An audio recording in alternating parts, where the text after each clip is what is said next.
Good afternoon, and welcome to today's Atlantic Council event, Software-Defined Warfare, a Blueprint for Sustaining a Competitive Military Edge. My name is Matthew Kranig, and I'm Atlantic Council Vice President and Senior Director of the Council's Scowcroft Center for Strategy and Security.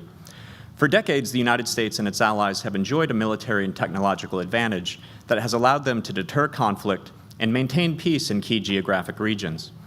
Today, however, the United States faces perhaps the most challenging international security environment in its history, with China, Russia, North Korea, and Iran engaging in regional aggression and increasingly working together in a new axis of aggressors, which is challenging U.S. leadership and raising the prospect of simultaneous conflict across multiple theaters. Moreover, these adversaries are racing ahead to adopt emerging technologies into their militaries, and in some areas may now have a lead over the United States. The United States has been the world's innovation leader since the time of Thomas Edison and remains a commercial technology powerhouse, but the Department of Defense struggles to adopt and absorb technology from the leading edge of the private sector at the speed of relevance. If the Department of Defense fails to maintain its technological advantage, it runs the risk of losing its military edge and facing catastrophic deterrence failure. To address this challenge, starting in 2022, the Forward Defense Program within the Scowcroft Center established its first commission, the Commission on Defense Innovation Adoption, which called for important reforms to the acquisition process. As typical with our work, we provided actionable advice, and as a result, more than 70% of our recommendations were adopted by the U.S. Congress and the Pentagon. But there is more to be done. Our first commission identified the challenges associated with software acquisition to be especially acute. In response, we established the Commission on Software-Defined Warfare to address how the Department of Defense and U.S. allies and partners can better leverage software as a strategic asset in modern warfighting.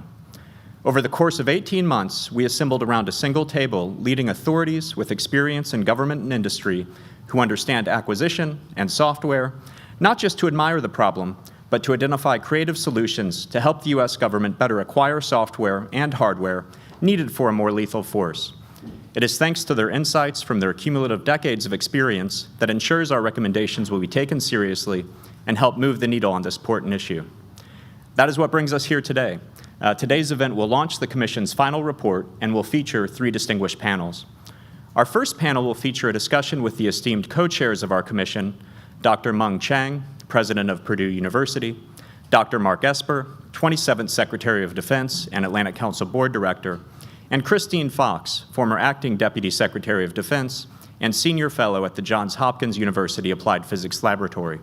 The conversation will be moderated by Colin Demarest, Future of Defense reporter at Axios. This panel will discuss the significance of the Commission's work and the broader security context facing the United States today. For our second panel, we're honored to have several of our distinguished commissioners, Stephen Escaravage, Paul Kwan, Ellen Lord, and Tyler Sweat. They will explain why software-defined warfare presents a valuable solution for the Department of Defense. This discussion will be moderated by Stephen Rodriguez, Forward Defense Senior Advisor and Director of the Commission on Software-Defined Warfare. Our third and final panel will feature a conversation with the report's co-authors, Whitney McNamara, Forward Defense Senior Fellow and Senior Vice President at Beacon Global Strategies, Peter Modigliani, Senior Advisor at Govini, and Tate Nurkin, Forward Defense Senior Fellow.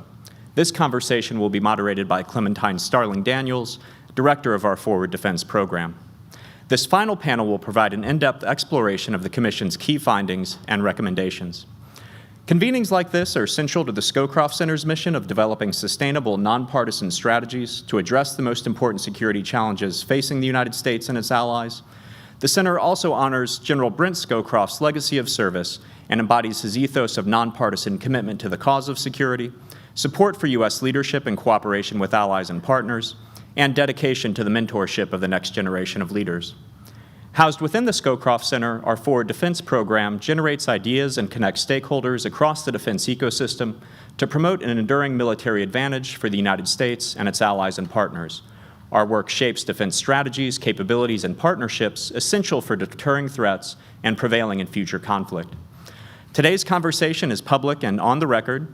There will be opportunities for participants to ask questions throughout the day via askac.org or by using microphones in the room when directed.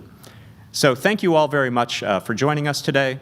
Thanks very much to our commission and to our Forward Defense program for their terrific work. And now I'd like to turn to Colin Demarest for our first panel. Thank you.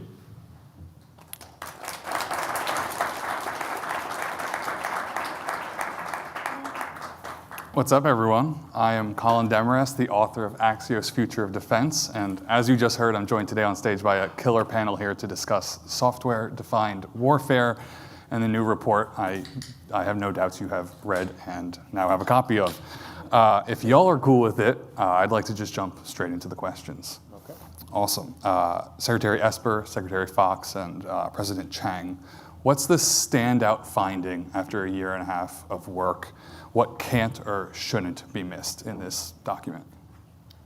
Well, for me, as you know, there are 10 recommendations, and I think they're all very solid, actionable recommendations that will make a difference when it comes to implementing software-defined warfare. I think the primary finding for me is something that goes back to 2020. That's something I've continued to work on in my business life, that the group, which was a great mixture of everything from startup venture capital companies to private equity to primes, right, in the defense ecosystem. We had civilian leadership, we had military leadership, we had people who understand business very well, and we have technologists in our group.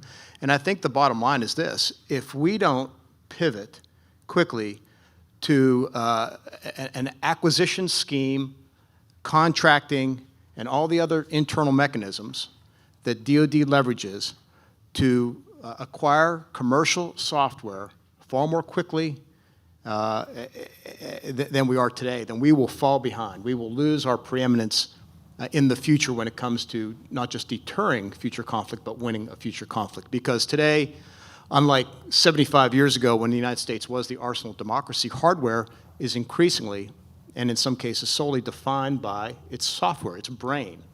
And what happens, we see it happening on the battlefield today in Ukraine. The Ukrainians see something happen on the battlefield with the drones that they're making, and they reprogram them, they rewrite the software overnight to adapt to the threat, to defeat it. And this happens every single day. And so that is the speed at which we need to be operating. And to do that, you have to look to not just moving forward in terms of a software-defined warfare capability, but also looking backwards at current systems. We call the legacy, but current systems that will be in our inventory, not just for a few more months or a few more years, but for a few more decades, and look to how we can adapt those current systems to a more software-defined capability as well. Secretary Fox, your thoughts?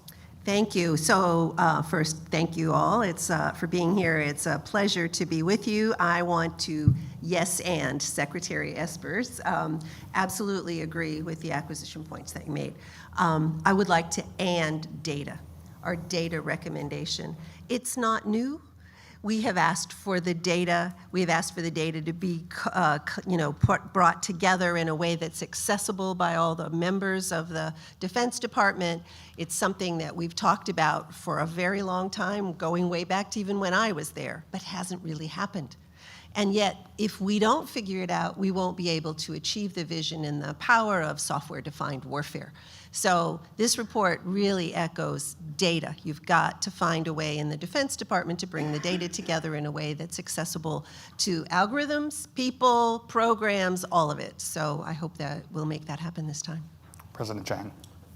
Well, thank you both secretaries. It's a delight and honor to be here, and thank you, Atlantic Council. Software thrives on speed and agility, and universities share U.S. governmental specialty of bureaucratic processes. So as a leader of a university, I think I can understand the potential mismatch between the software mindset and the typical acquisition processes we have today. In fact, when I started serving in the State Department 2019 and worked alongside many lieutenants in the DoD under Secretary Esper, I was warned that, this is the US government, you're gonna see a lot of bureaucracy. I said, don't worry, I came from a university, we've got even more. All jokes aside, who before what? And I'm very excited by the report's conclusions and recommendations, the last two particularly on talent pipeline, software talent, and software literate workforce for the DoD. and universities such as Purdue that are committed to American national security and defense should have a role to play in advancing that talent pipeline, which is arguably the most important supply chain. I was like, can we stick on that point? Because I wanted to ask you, what roles Your university is being slow, or what? No, about being useful. Thank you. Already like you. What roles do schools and other non-DoD institutions play in setting this stage for software-defined warfare, Yes. and where maybe does academia best fill those gaps? Well, if you think about, say, what Purdue can offer, we have a great ROTC program. We are one of the pilot universities in the CDTC program. We have a PMRI program for advanced postgraduate degrees. So clearly, that's part of the story. But also, let's think about a lifelong learning of all those great colleagues we have in the DoD system. And how can we provide online learning and training? They don't have to be an engineer, they don't have to be a programmer, but they need to understand those languages so that they can interface with them. We can also think about a software cadre, as mentioned in our recommendation, to make sure that there will be a rotation of cleared personnel and talents. They may stay with DoD for the rest of their lives. They may just spend 1 or 2 years to be part of that mission, and then they'll return to the commercial world. So there are a variety of ways to make sure that we have both software-capable talents, but also, in a much larger scale, software-literate workforce. I believe in online learning, I believe in rotation, and I believe in universities' abilities to provide those talents. So at the risk of upsetting my co-chair, I got to say one thing, because the talent piece is really important. It's critical. So in 2018, at a competing university called Carnegie Mellon. Never heard of it. I think We have better basketball. I think your basketball team's better. I wasn't smart enough to get in, so it's fine. So Sec Army, we set up the AI task force at Carnegie Mellon to pursue this talent angle and put our junior officers side by side with students and faculty at Carnegie Mellon and develop AI as the key, the most important technology we need to develop in this century. And of course, software is vital to that.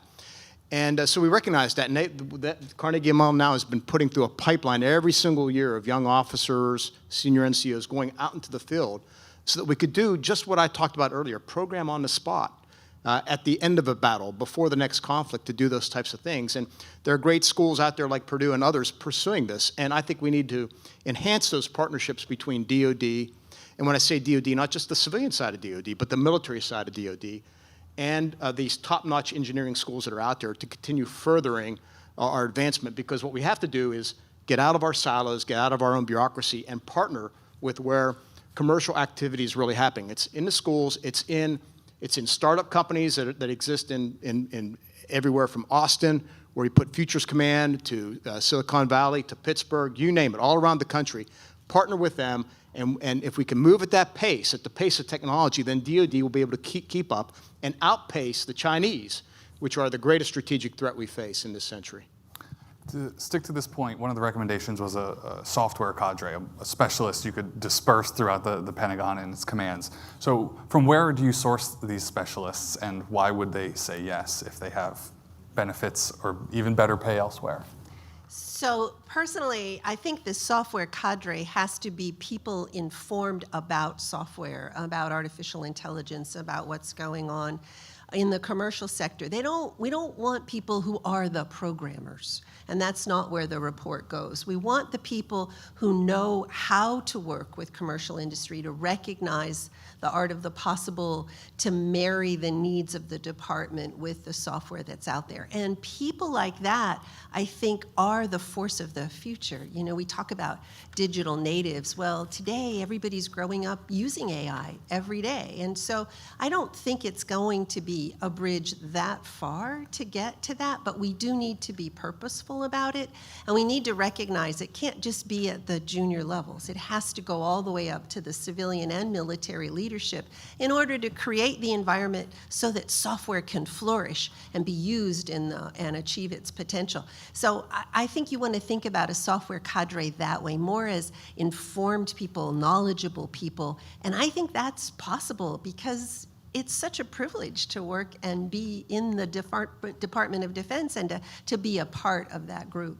You know, in our deliberations, we talked, you know, on the phone and in our meetings about different ways of looking at that. You know, for example, if you're a 3-star becoming a 4-star and you're taking over a command, there should be some means by which you can be informed and educated in a short period of time with some expertise that would understand the level at which you're working and the decisions you will face to kind of bring you up to speed on what's out there with regard to software, AI, things like that. And as you work your way down through the ranks, you get different levels of education and training. And you know, I think creative minds in DoD can think of ways to build cadres at different levels. I mean, one option we discussed was also, you know, use the reserve. And we have the Army Reserve, you have the Navy, Air Force, and the Guard. Can you use people who are working at Oracle or Microsoft or you name it, Palo Alto Networks, wherever, during the week, and then on the weekend they put on their uniform and they're helping somewhere in the force, or on their 2 weeks of annual training, they're out there somewhere in the field, somewhere at a command,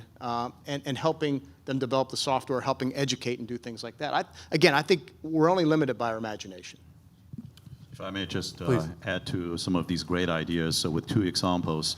So through Purdue Online and Purdue University Global, we have a wide range of online courses ranging from quick training to an entire master's degree, including a new master's degree and certificate in AI. And we are actually training thousands of veterans and active duty members today already through online learning. Another example is executive education. So the Kroc Institute of Tech Diplomacy at Purdue is rolling out the Tech Diplomacy Academy. These are short courses, and you can consume them over a weekend, and it's particularly suitable for executives. And we would love to partner with the DoD, both the military and civilian side, to advance. So that's the half-a-minute commercial that you did not click over. Too late now. Yeah, too late.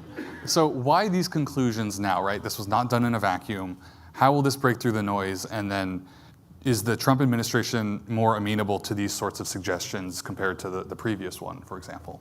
I'll toss that to the group. Is that like a yes, yes, yes? Why now? Because I think we're behind, and I think we're falling behind on a daily basis. So I mentioned earlier, you know, in 2020, Ellen Lord, who's going to speak later on the panel, during my tenure as Secretary of Defense, we put out the software acquisition pathway. And that was the means by which we would quickly pursue commercial software, knowing that that was where you would get really good software, better software, quicker. You could update it at the speed of relevance, and you could do all those things that we seemingly were unable to do and remain less capable of doing at DoD. And yet here we are 4.5 years later. DoD just put out a few weeks ago an updated memo signed by the Secretary saying we should pursue the software acquisition pathway and do some other things, by the way. So my view is we're falling behind over something we've recognized for many years, going back to your time, as you mentioned also. And so we have to be able to do this. We have to use all the acquisition authorities that are available to the services, to the department, you know, like OTAs and whatnot. And we should look at new ways to do it. I led the commission that Matt Kroenig talked about up front, which was how to improve innovation adoption. So 70% of our recommendations got selected. That's pretty good. We have to work on the other 30%, Matt. But that was one of them, is how do you improve the contracting processes? How do you give PEOs, how does Congress give PEOs the room, the budget, the authority to procure things more quickly? That's the world we're in. We have to get beyond these current industrial practices that DoD's been leveraging since the McNamara era, right? Where's not Whitney, not that McNamara. Not the author. But Robert McNamara, and we need to update it to the times because everything's moving at the speed of light here when it comes, and we're no longer producing, you know, dumb hardware. We're producing smart, sophisticated weapons and platforms. I would say, why now? I echo Secretary Esper's point. It's urgent. Now is urgent. There's other things, though, that are happening that I think makes this report just hit at the perfect time. So back to my time, right? Secretary Carter, who was there when I was there, he started the Defense Innovation Unit, right? Now, you fast forward to today, that unit is thriving. The connections that that unit has made with commercial technology are thriving. Commercial capability and acceptance of working with DoD is here. It's much greater than it ever was in my time. And so we have the capability, we have this urgent need. And I think we have a growing recognition of the leadership in the military and the civilian side of the Defense Department that we have to get on with this urgently.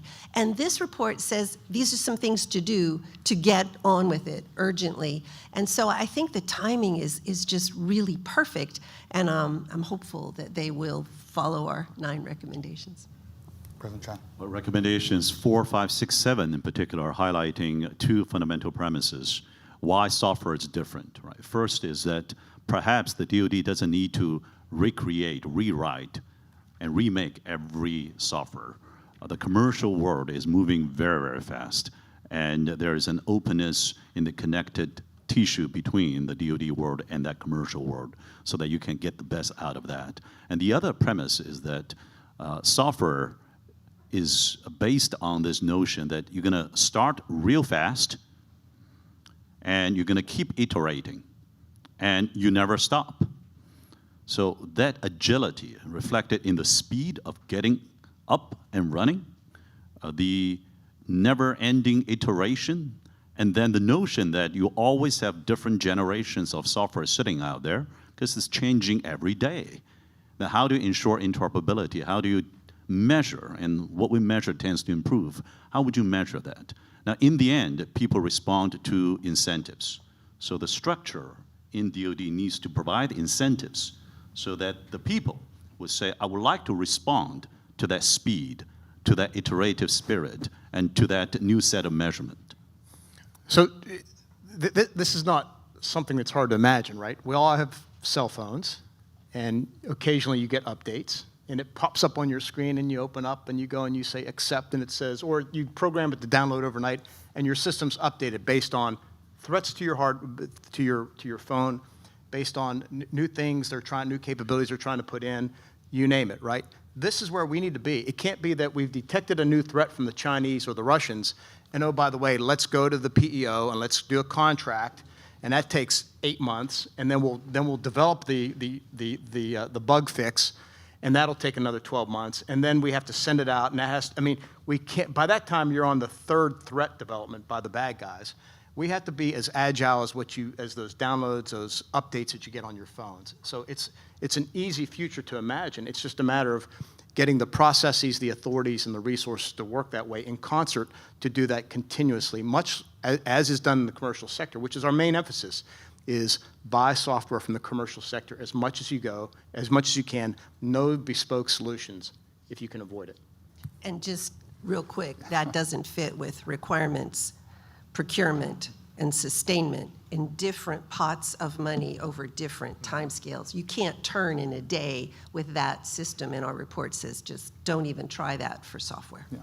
So Secretary Esper, you raised the point about Russia, so I'll follow up on that and say, how and where are the pressures of Beijing and Moscow most acutely felt or reflected in this report?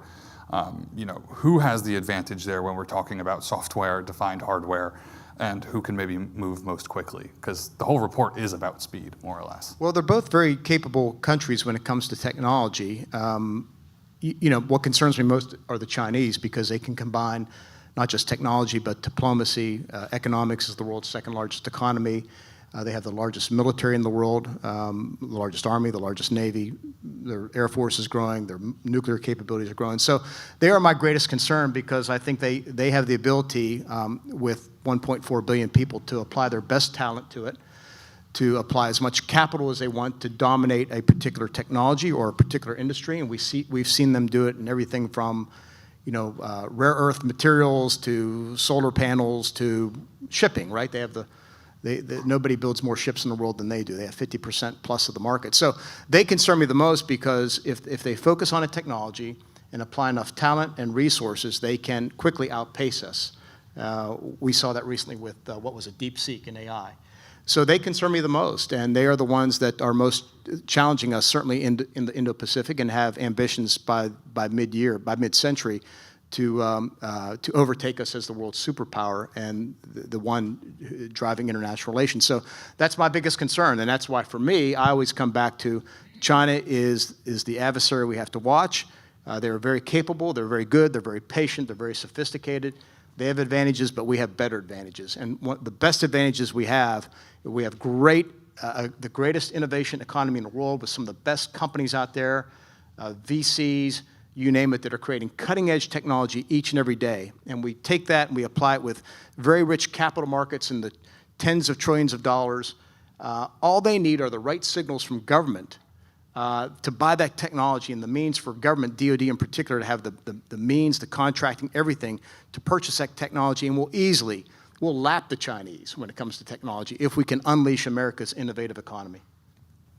I agree that it's China that worries me and certainly keeps me up at night, and I do believe they are innovating faster and faster and faster.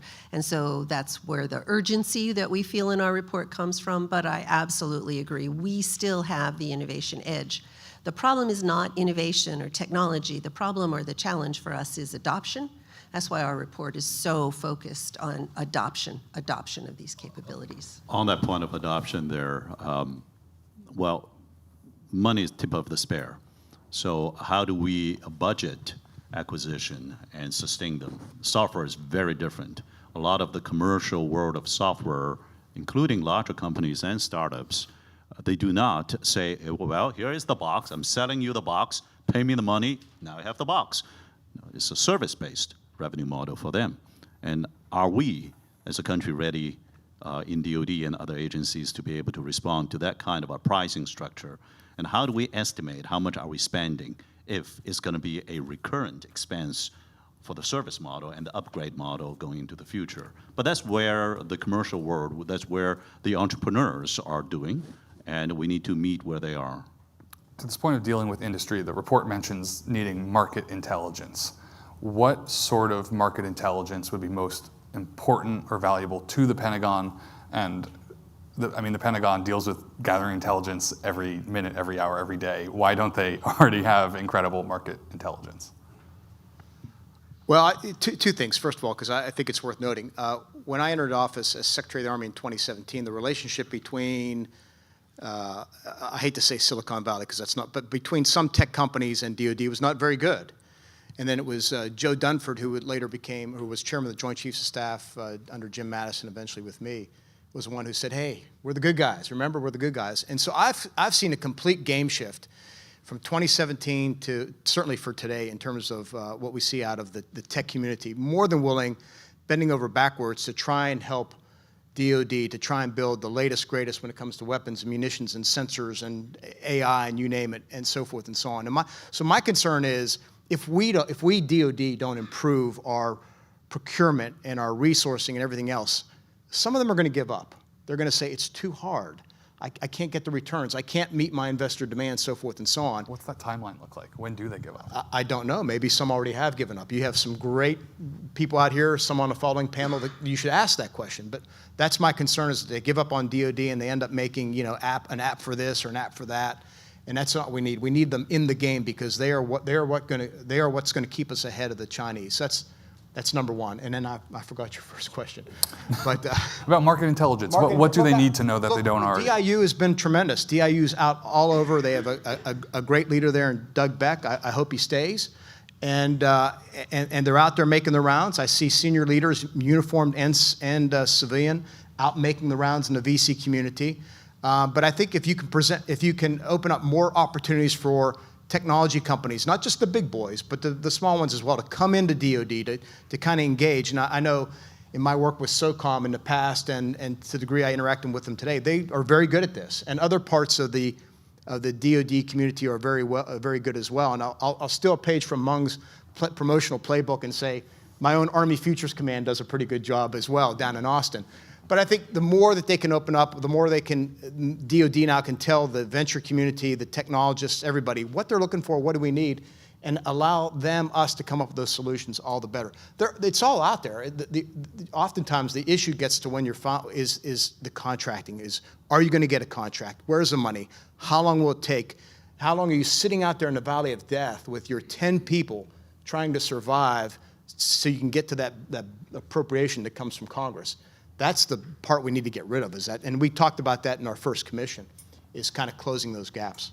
I think that DIU is doing a great job, and I agree with Secretary Esper and everything he said. So the only thing I will add to that is DoD needs to be seen as a potential partner to commercial companies, and that is a mindset change for the department. And it certainly wasn't our attitude when I was there, I think to our disadvantage. Now I think there are pockets where we're seeing, even in operational commands, perhaps mostly in operational commands, where they're partnering with different commercial tech companies to talk about their needs and to figure that out. Before that was, oh, you can't do that, unfair advantage, this, that, and the other thing. We need to be more open in the Defense Department to partnering with industry so that they feel they can come forward with their ideas and their business case, right? I need this to survive. We need to understand their world, and the only way you do that is exchanges and conversations, which means we have to be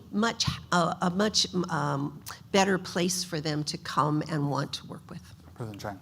Very much agree that software is not just a new product, it's a new mindset. Given all the talk about security in recent days, and we're also talking about software cadres and learning, how might a more digitally literate Pentagon high-ranking officers improve cybersecurity or kind of protection of Washington's most sensitive or delicate secrets? Timely question. I think the bigger challenge we have is the software adoption. Period. I mean, that's the challenge we have, and I think the senior leaders get it. I think the junior leaders get it. The question is, are we really going to employ that mindset? Can we find a champion at DoD, and not just DoD, within the IC, within other parts of the government, who is willing to kind of lead on this and expend a lot of political capital to change not just the mindset to lead it, but to change the processes and your bureaucracy, the machinery, all those things that make it challenging to take an idea or a technology from its nascent stages to fielding, and that's the challenge we face. We can't do it in 3 years. We've got to do it in 3 months.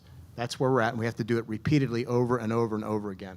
And to me, that's the challenge we face today more so than security protocols. I will say that I think that this new technology is going to completely change the face of cybersecurity and what that means. As artificial intelligence grows as rapidly it does, and machines are able to program, and more machines are able to program, you're going to see a lot of the challenge we've had in cybersecurity was people limited. Now we're going to have artificial intelligence and machines to help.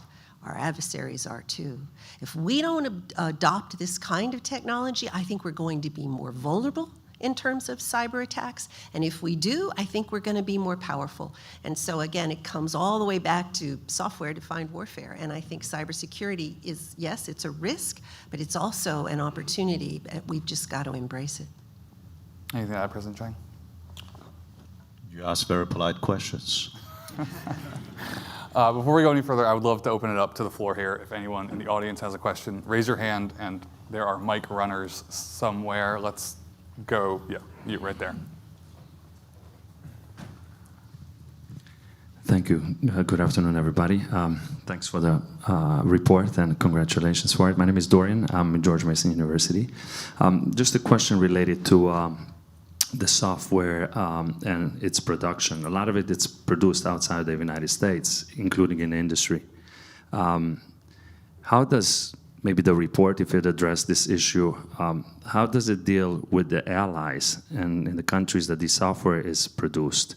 There's a so-called supply chain security as well, but also, do you think this is an opportunity or is it challenges for this new concept of software-defined warfare? Thank you. Both. both an opportunity and a challenge. I think we'll have the panel's authors up. They could talk the degree to which we not just covered it or not in our report, but also to the degree it was discussed. But look, these days you have to have not just supply chain security, but supply chain reliability. I faced this as Defense Secretary during COVID when it hit hard, and we were supplying the rest of the government with our PPE and whatnot. And I think now the entire government have learned some good lessons from that, but we have to ensure going forward supply chain security and reliability. We've already begun efforts over the past few years to do that with semiconductors. There's talk now within the current administration about shipbuilding, which I think is spot on. But there are other industries where we think we need to think about security, reliability, logistics, all that pertain to our supply chain. And this is no less important, to say the least. Let's go to that in the back, that side of the room, please.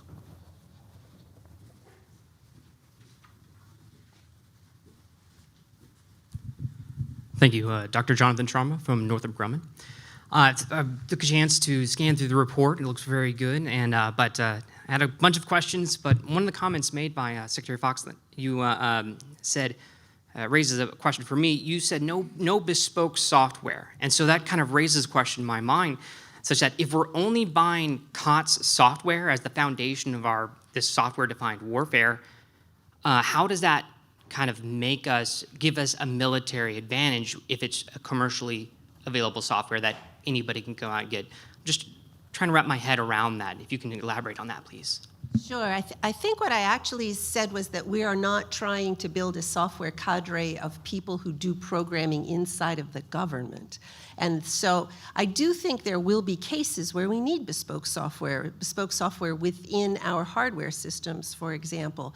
However, I think if you look at it, and okay, so my scars run deep from Joint Strike Fighter testimony, but the software was the long pole in the tent there. As great as that fighter jet's going to be, it's the software that was the long pole in the tent. So how do we get software expertise, true commercial software expertise, even in our bespoke hardware systems? That, I think, is something we need to think differently about as well. So it's what I was trying to say is I don't think we want to try to build government people to do the kind of software development that we can get access to in the talented commercial sector.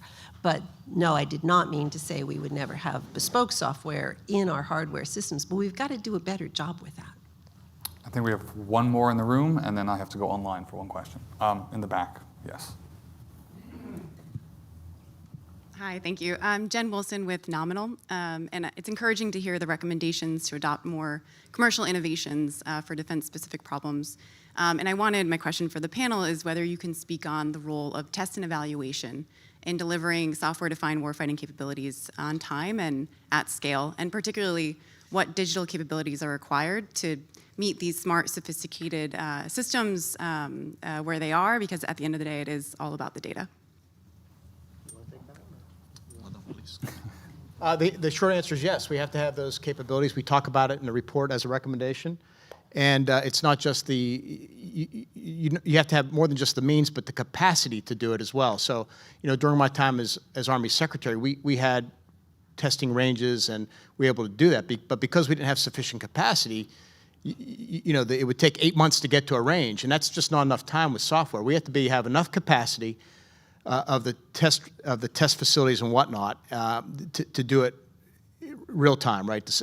We have to be able to turn software overnight, for lack of a better term. And that's kind of my view on it. And I know the report's authors can talk more about it when we have them up, unless you have something to add there. No, just that I think that we need to completely rethink test and evaluation for software.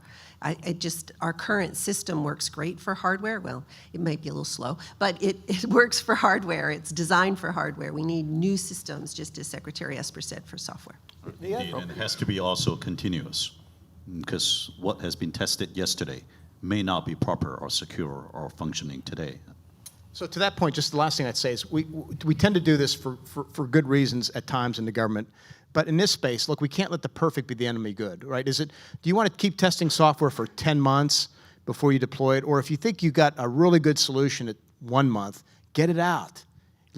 start using it, find the bugs, and continuously update and improve. Because otherwise, if you wait for it to be perfect, by that time the next iteration is going to be, or the third iteration will already be by. So I think there's just a mindset here change that takes a lot of different forms that we have to explore and develop. The last question will come from online, and this person asks, what kind of security standards should aspiring software vendors be sure to include with new functional capabilities or dealing with the Pentagon? Obviously, the report looks forward. I don't know if any of you have thoughts on that. So I think that the security guidelines are something that needs to be developed in light of how fast things are moving, but they need to be very aware that our adversaries are pushing hard. So under Ellen Lord, who's going to be on our next panel, we did a lot of work on establishing cybersecurity guidelines for companies. We're going to need to update those and think about them differently as we think about these new software-defined capabilities. So it's a work in progress, but it must have a lot of focused attention. Well, if I may just add one more. Purdue and affiliates are working on trusted technology standards, and I know there are other like-minded institutions, universities doing that as well, and we have to do that in conjunction with industry. And by that, I mean both the traditional large prime defense contractors we work very well with, as well as the emergent startup ecosystem that works at the intersection between entrepreneurship and national security and defense. A lot of outstanding talents and innovative idea over there. But back to that point, DoD needs to be a partnering customer. Otherwise, these companies will say, well, then I need to move on to find other customers before I run out of money. So we're going to work for university like Purdue with both the large defense companies and the startup ecosystem. So just email president@purdue.edu if you'd like to work with us. We look forward to that. Sorry, I couldn't help. I'm paid to do that. You're good. You got the last word, so we're ending on that. Thank you guys for your time today. Thank you for your insights, and thank you in the audience for sticking around. And stay tuned. We'll have a video, and then they'll get on stage. Thanks, Brian. Thank you.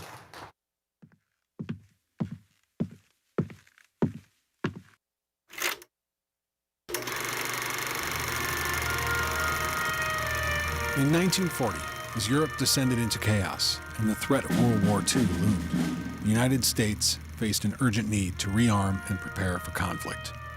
In just a few years, the nation became the arsenal of democracy, ramping up the production of weapons, vehicles, and munitions at an unprecedented scale.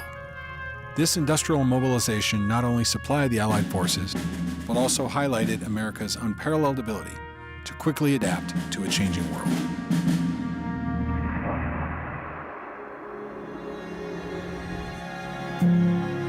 Today, the stakes are just as high. Global security is in flux, with threats emerging at a pace and magnitude not seen since the Cold War. Russia is waging war in Europe, China's military advancements continue to accelerate, and the growing cooperation between China, Russia, North Korea, and Iran puts greater demands on America's defense strategy. Yet unlike in 1940, the modern battlefield is increasingly defined not only by hardware solutions such as tanks, ships, and aircraft, but by the integration of software to dramatically enhance those capabilities. To effectively deter immediate national security risk, we must have the capabilities available to fight and win, not in a decade, but in a day. This calls for a transformative approach, something we call software-defined warfare. At its core, software-defined warfare is about ensuring we have sufficient numbers of systems as technologically advanced as possible at the moment of need. By prioritizing software as a core enabler of military capability, the U.S. can rapidly modernize its existing defense systems, enhance interoperability, and maintain its competitive edge in an era of rapid technological advancement.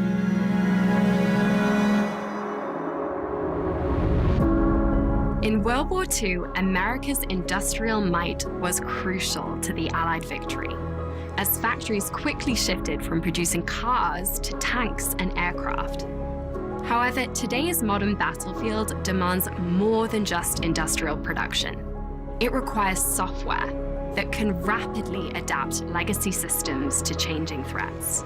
China has already embraced this shift, using AI, autonomous systems, and advanced manufacturing to increasingly become a global leader in defense innovation. The US and the Pentagon have many innovative systems, but we need a lot of them. Software-defined warfare gives us an approach to ensure we field large numbers of existing and new systems that can meet our security needs.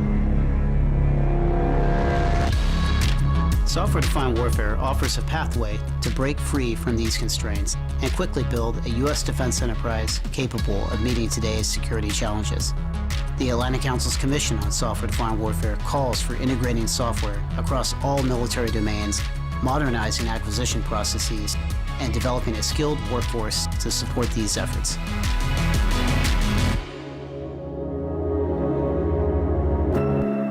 At the heart of software-defined warfare is the ability to process and act on data faster than the enemy.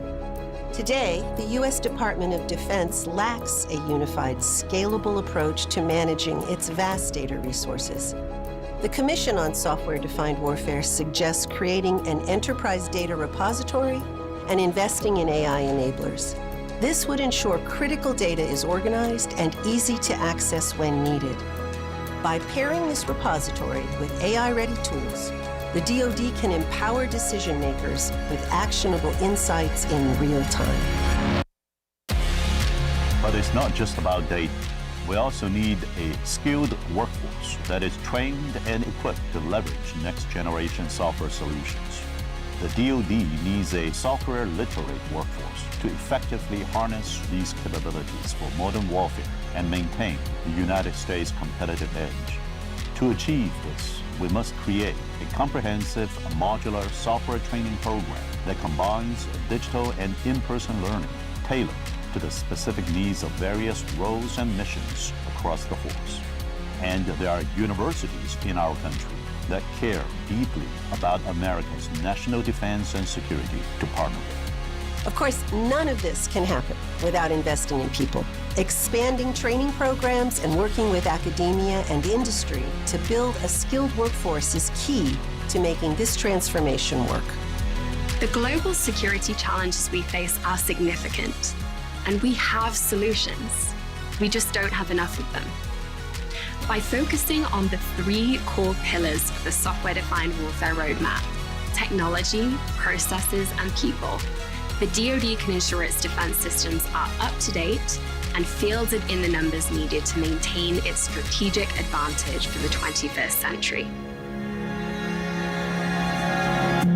Reimagining America's arsenal of democracy for the digital age is not optional.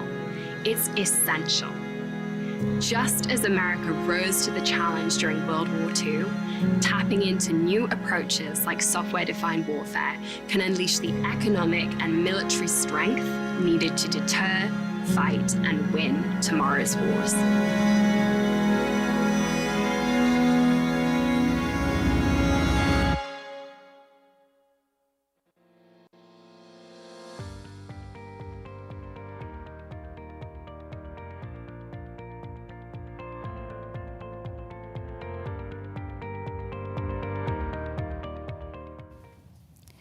Well, thank you very much for joining us. I appreciate all of you coming as well. I know it's a standing room crowd, so we'll try to make it as entertaining and funny. That way you actually remember what we're all going to say. I'd like to thank our co-chairs. Thanks to each of you. Secretary Esper, thanks for re-upping from the Innovation Commission. As courtesy of time served, like jury duty, I'll make sure to not ask you to do this again for another 5 to 7 years. Also, President Chiang, appreciate the mentorship role that my university, Texas A&M, has played for Purdue. This is 316 now. Yes, that's right. Yeah, we are moving right along. Our offense has always given us trouble. Also, would like to thank our commissioners for joining us, both the government commissioners as well as the industry commissioners. We really did pull together a blue blood panel, so to speak, since we're talking about the tournament. A blue blood panel of investors, of operators, both from the government side, the private sector, senior government leaders. Everyone has ground combat in the space, as I like to say. And so I think our recommendations reflect that. There's an element of pragmatism in what we're talking about. I'd like to thank our co-authors who are personal friends of mine, but also have continued to deliver time and time again. You'll get to see them here in a second. Finally, I'd like to thank Fred Kemp, Matt Krenig, and Clementine Starling Daniels. They, at the Atlantic Council, bipartisanship is still fashionable, and they have provided an incredible opportunity for me as someone kind of coming in from the outside to work with them and produce actionable results. And I think that bears itself out today in today's report. So briefly, the origin story of software-defined warfare. There was it might have been a conversation I had with Nadia Shadlow, and I had a fever dream that night after talking with her, and I realized in my professional career, which started in 2001, we have been making strategic pronouncements in this country that we have not been able to effectively resource. Now, the reasons for those are legion, but the results are the same when we look at what we say we're going to do with regard to Russia, what we say we're going to do with regard to China, what we say we're going to do in the Middle East or elsewhere. And you look at our force structure and what we have to do and support those policymakers with, and often there's a wide delta between those two answers.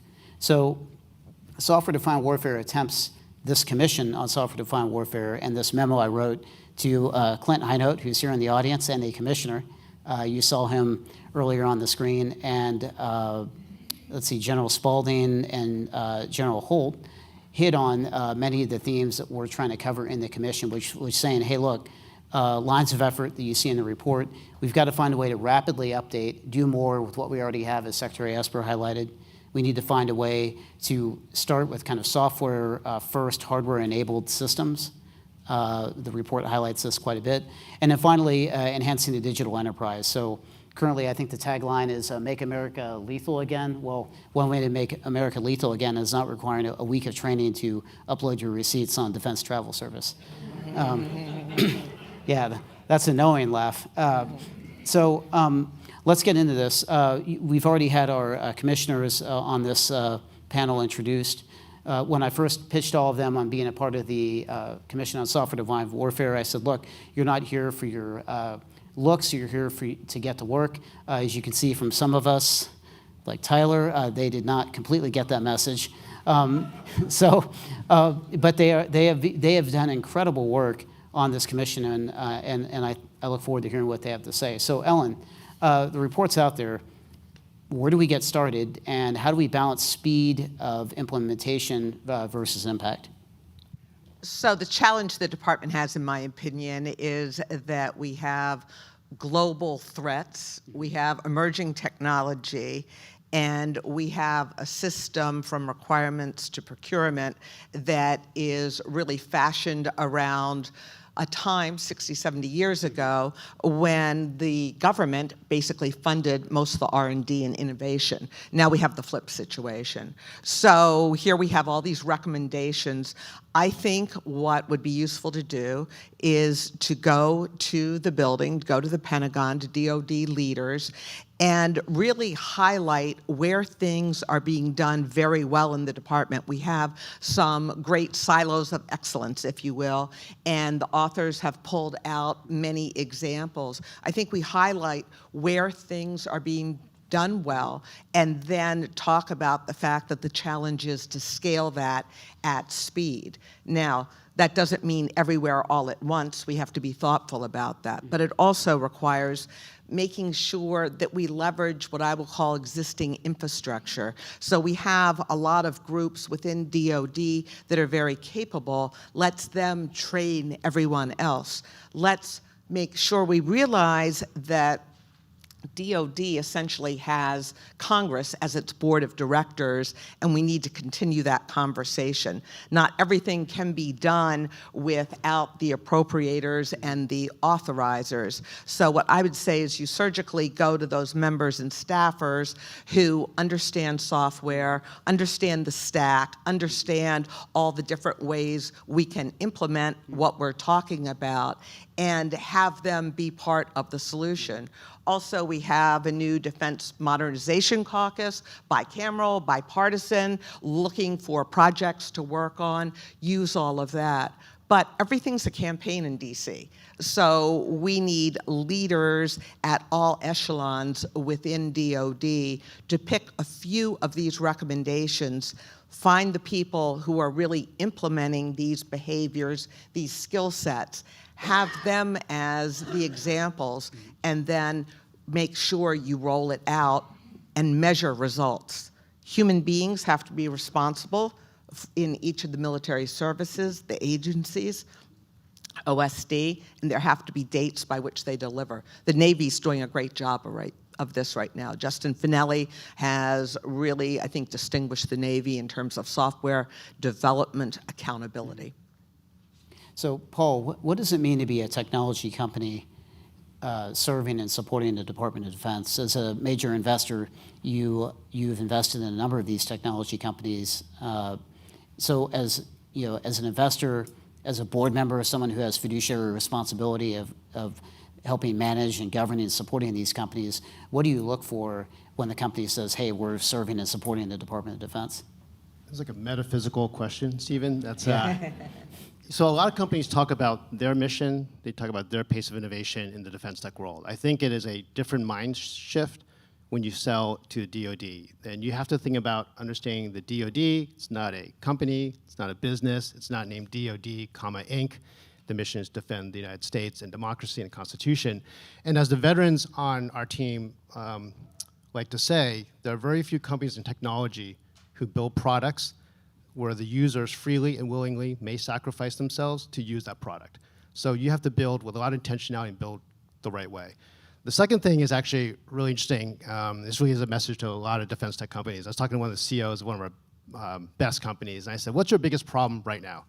And he said, "The biggest problem we have is convincing my entire team that whenever there's a problem, selling, deployment, fielding, maintaining, it's our fault. It's not the DoD. If I could get everyone on the team to feel that, we'd be in a better position. So whenever something goes wrong, it's your fault as a defense tech company." And thirdly is, collaboration is both competitive advantage and also criticality. Unlike technology where you can move fast, break things, do your own thing, succeed, you have to partner with incumbents, the existing leaders, the primes like Booz.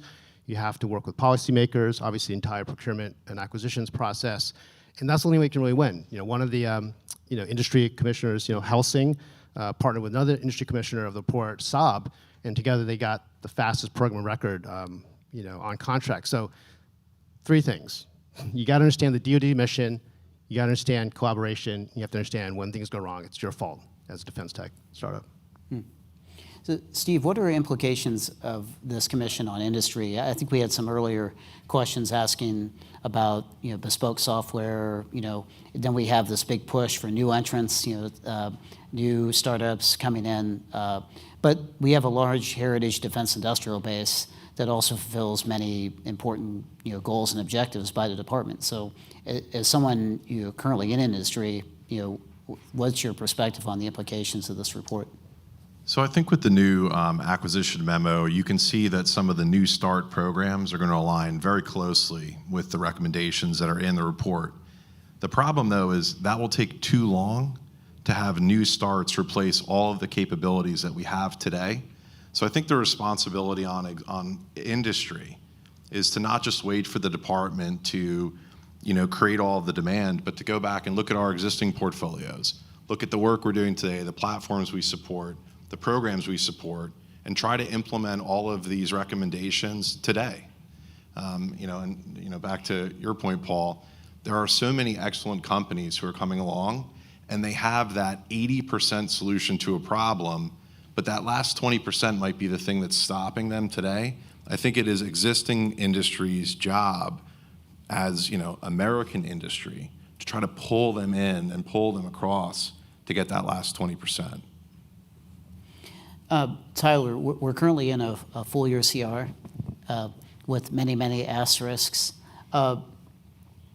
In our commission deliberations, we often talked about one of the biggest things the department can do is issue a consistent, credible demand signal, right? Not just a demand signal, but a consistent, credible demand signal that industry, both heritage defense industrial base as well as new neoprimes, I think that's what they're calling themselves now, new tech companies can respond to. So kind of thinking big picture here, like what would it look like if DoD issued significant multi-year software contracts? Like what does that look like, and what impacts would that have on many of the people here?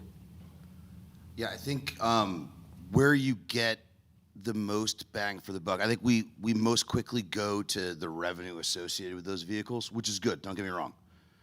Like a lack of consistency on contract structure begets an inability of the industry to conform business plans and models and actually adapt to it.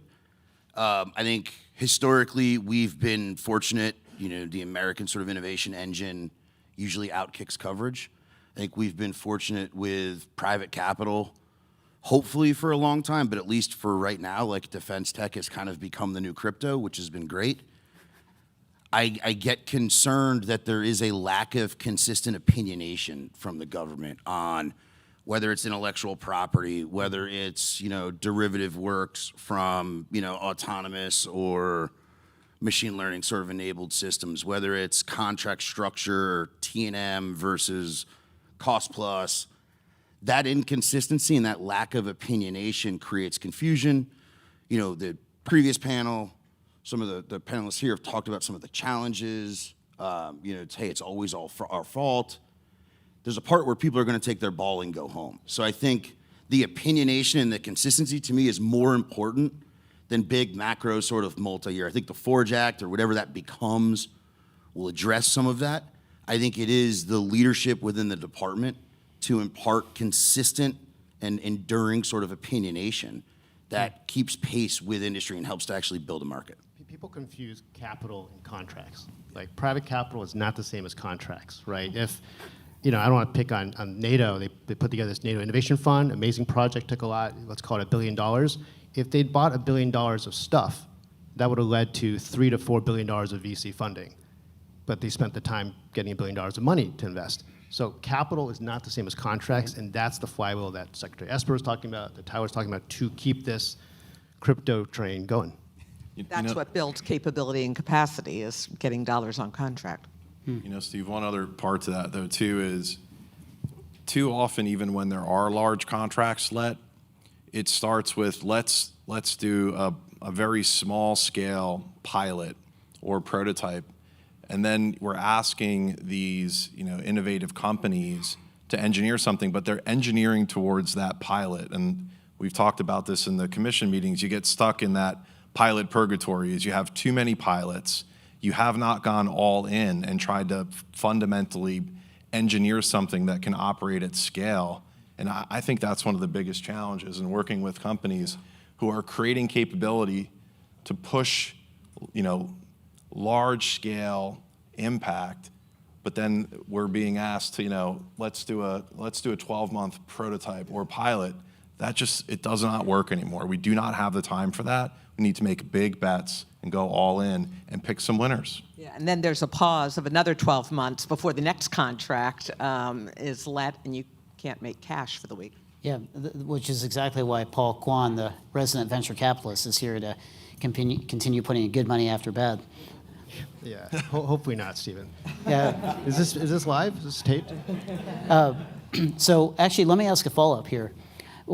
On the commission, we talked a lot about this concept that I think many of you are aware of called total addressable market, right? So in other words, you'll see a big infographic up there that has, usually it's in the form of a pie, and it says there are $120 billion of software spend in DoD or in the US government.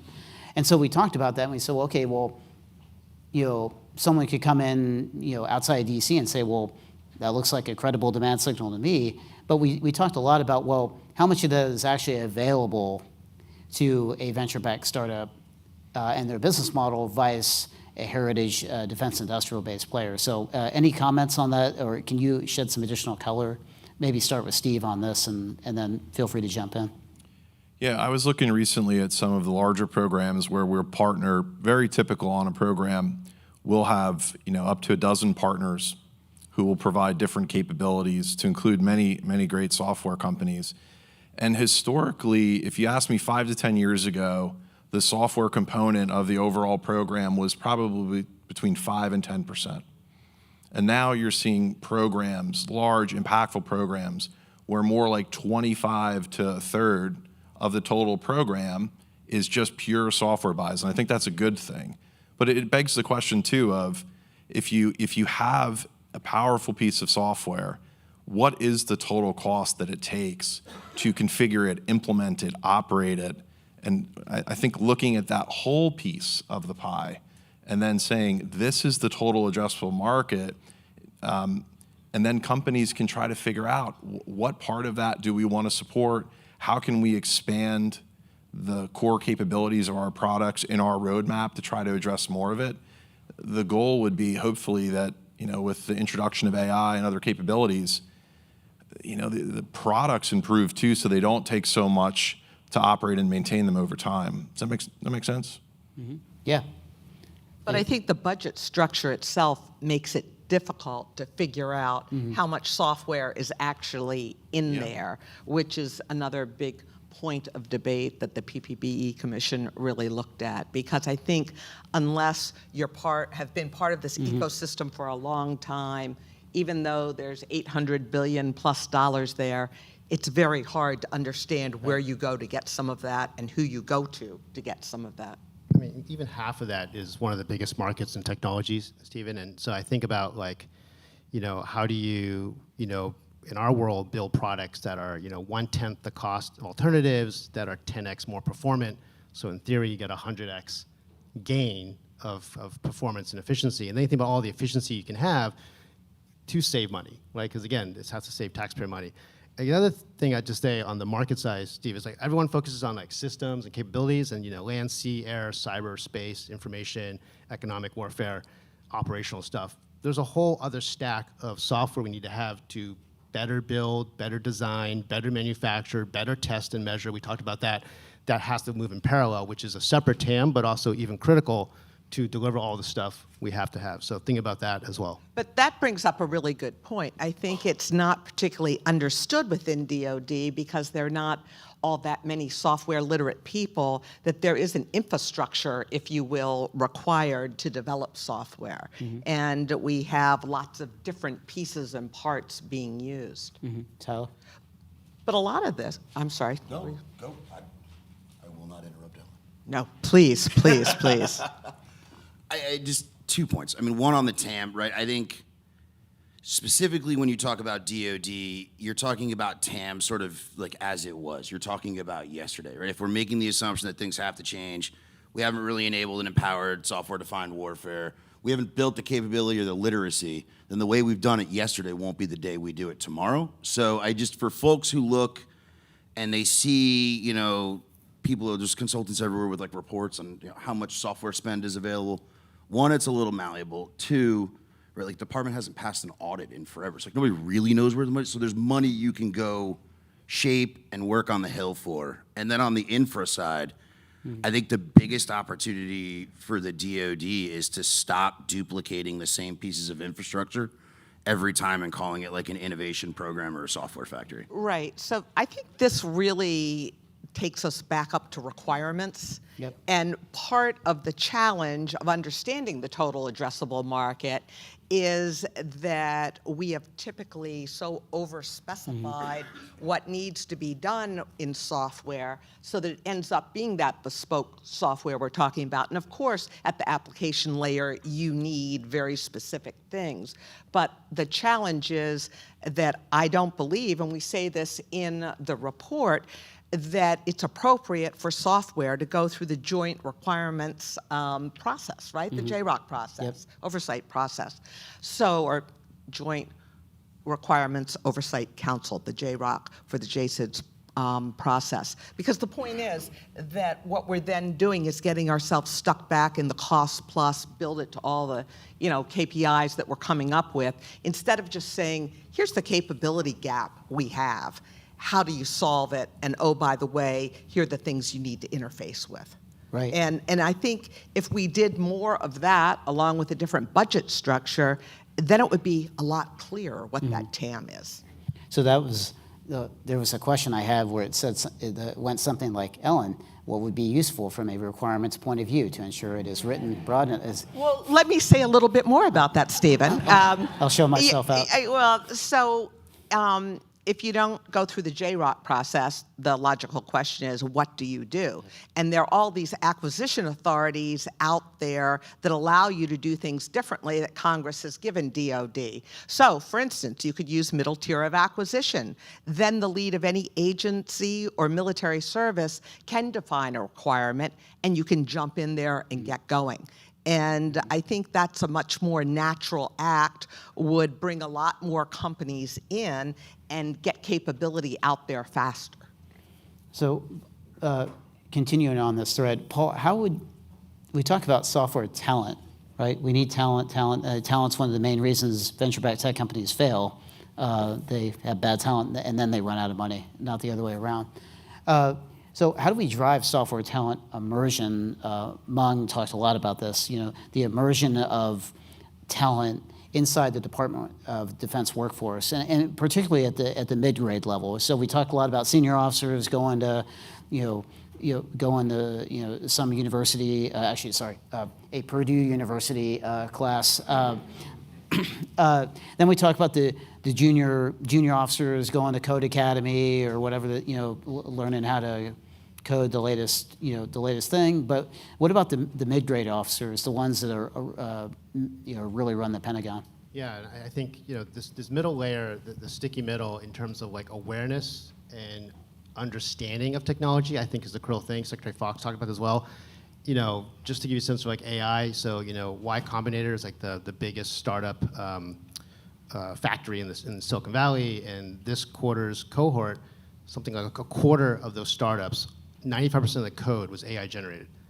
So we have this opportunity now where everyone can be a coder, which is great, as can our adversaries, but we can use this to leapfrog because you don't have to actually do as much coding yourself. But if we don't have the education and the awareness, not that everyone needs to be a coder, but the awareness of how does this work, right, in this middle part. I think a bigger opportunity is actually to understand how the innovation economy works. And so in our own work at General Catalyst, when we've brought in mid-level, senior level, juniors out to understand from service, to understand how the innovation economy works, how venture funding works, why we have to get revenues, how the pace of speed, the pace of innovation, all of that helps them understand why this has to be a partnership and can't exist in a vacuum. So I think it's, yes, understanding AI and all that stuff, but then the awareness of how the innovation economy works is going to be critical for us to partner. So 2 last questions as we land the plane. Steve, we talked a lot about measuring what matters. This is something, again, that Justin Finelli, if you don't know him, great American, he's pioneered this with the Navy. We talk a lot about measuring what matters, but what does this look like if it's adopted? So now we're I guess, somehow able to measure, based on some, conceived, hopefully well-defined criteria. Any thoughts on what this looks like in the department or in the industrial base? Yeah, I think this is probably the most important recommendation from my perspective. There are, Secretary Fox mentioned, there are areas where there are successful programs today, and Justin and others are implementing good programs to measure those. But I think more often than not, everybody agrees on what the challenges are, and there isn't general awareness of where are we having success today in sort of adopting standards and aligning with these recommendations. I think the hardest question to ask today is, like, what is the time and the cost that it should take to have impact? And then what are the programs that are getting close to those thresholds, and what are the programs that are not? If that can be implemented as a standard, and I would challenge industry to try to do that ahead of the requirement, that could be the greatest source of impact from the study. And lastly, Tyler, how do how do emerging technology companies get to the table? You know, we just had South by Southwest, you know, lots of innovation theater, lots of breakfast tacos, wonderful engagements. But, you know, often I wonder, okay, well, how many of the people at these events are actually the decision makers, someone who can put money on contracts, someone who can give you a CRADA? Like, what clarification do these emerging technology companies, obviously now Second Front, or are you Second Front or 2F now? Either one. So, you know, you're kind of a bit on the other side of the valley, so to speak, but, you know, for a lot of the emerging technologies coming in, what type of clarification do they need to see from the building in order to be most efficient in their market engagement? One, I'm flattered you consider us on the other side of the valley. It does not feel like that from within the machine. Well, someone famously told me, this is a serving government employee, they said, you ever see someone who's like realizing something in real time? And he says, well, maybe the only way you cross the valley is if enough dead bodies pile in the valley that you can walk across. Inspirational. Yeah, I like that. It's uplifting. Look, I think despite a lot of the hype and sort of excitement, and it is serious work for serious people, and I think we've maybe done a little bit of a disservice with like a bunch of signal from all of the myriad innovation organizations all over the department, that I think we've built this expectation that like I show up and I get a sibber, right? It's like Oprah and her cars. I think that has created a lot of sort of roads to nowhere. And I think you've got a risk of there are a bunch of dead companies walking right now. And part of it is you know, whoever their advisors, their investors, their board members are, and Paul and team do a great job of this. You've got to bring in advisors and experts that understand the game you're trying to play. There is an aspect of gov relations to it that you're gonna have to learn and appreciate. You've got to have sort of your non-negotiables, right? There's going to be opportunities for quick money from big partners that are gonna come at a cost. And whether that's, you know, most favored nation pricing or exclusivity or joint IP and things like that, it is, you make the decision when you're ready. And part of it is you're gonna have to ask, and it's a shame we still have to do it, you're gonna have to ask these companies to click I believe a little bit, because we have not figured out the other side of the valley, right? We've laid a bunch of track up to the valley and said, hey, please jump from here. You know, the department needs you or the government needs you. And then we've sort of been like, oh, it's everybody's responsibility to figure out what happens next. So 8 out of 10 hit the bottom of the valley. We've got to fix that. That's great. Well, before we wrap up, a brief logistical note.